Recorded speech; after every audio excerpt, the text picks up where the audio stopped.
Hey, what's going on YouTube? Or Storm here with another little video today talking about Pepe. Today we're going to be talking a little bit about Pepe and showing off some replays. Obviously this is the been the top tier deck in the OCG for quite some time.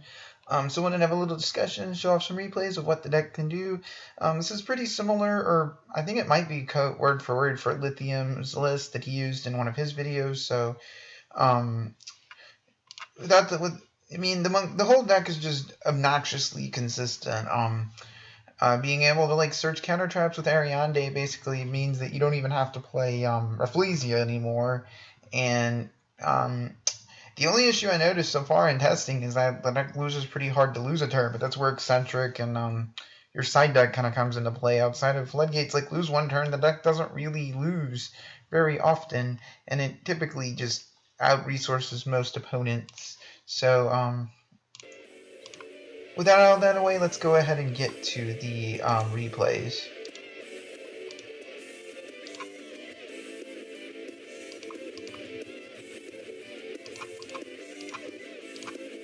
So my first opponent here is playing against. Uh, so my first opponent here is playing some sort of Lightsworn Chaos Dragon deck. So he opens really well. Charge of Light Brigade, Solar Recharge. Typical combo. Fortunately, he doesn't have Raiden, so he can't make Michael. So that kind of does set him back a bit. But he did mill the Necrogardna, so he definitely probably won't get OTK'd this turn. So I go for the whole Clash of Jaker Rivals. Go for the Skull Crobat Joker. Go for Guild Turtle, but then he spaces my Guild Turtle. I don't know if that was the greatest decision because he probably should have waited until I activated my monkey board. A lot of people on Dev Pro though have the warning. I've had my Jasmine warnings, so like people have quick trigger fingers on there, some of their back row cards. So I Pendulum Summon here, blow out my Joker and my monkey board and Pendulum Zone and then I go through the whole Ignister. That bounces Aaron. And then I go ahead and just attack him and steal some damage. So at this point, he banishes his Necrogardna, so I'm like, okay, I've got a pretty established board. If he JDs me, I don't care. But then he dropped Dark Arm Dragon, which again, you're always surprised when you see a Dark Arm Dragon dropped, even nowadays. So he goes and attacks and passes turn. So now I go ahead and top deck into Wavering Eyes. So I go on the whole monkey board, Yield Turtle combo, Joker, search out a Wizard, and then go ahead and Pendulum Summon everything out of my extra deck. Go for another Ignister. Ignister's just dumb. It's such a ridiculously good card. And there it occurs right there. I won in the next couple turns, but you kind of get an idea of how just dumb this deck is.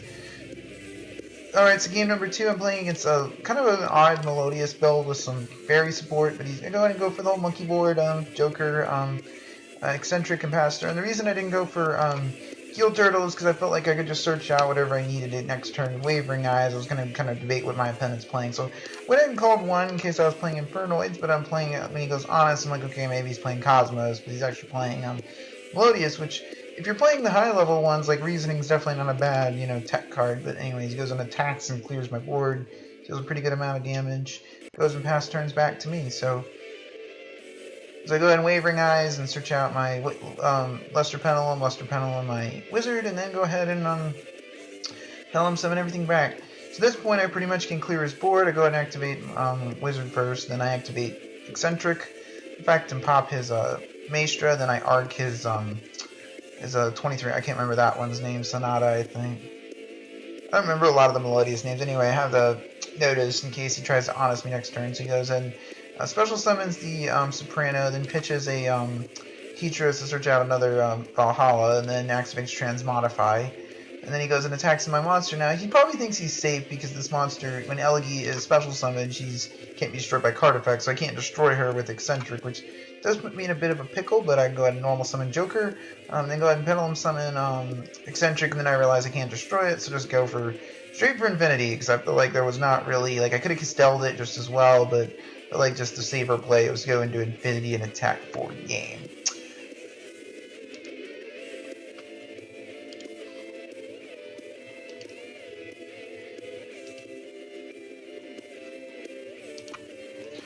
So in summary, I think the deck is pretty dumb. It's definitely going to be meta relevant in when it comes out in Breakers of Shadow or Breakers of Wallets, whatever you guys want to call it. In summary, I think the deck's going to be really freaking good.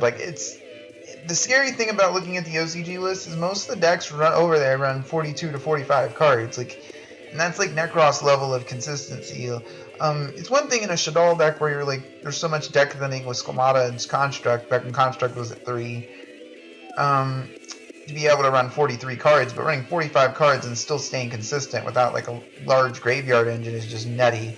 But anyway, guys, as always, like to thank you guys for watching my video today. Really appreciate when you guys watch my videos. Tune on Tuesday, Thursdays, and Fridays for more Yu-Gi-Oh content. If you like what you saw from this video, please subscribe. Swardstorm, signing out.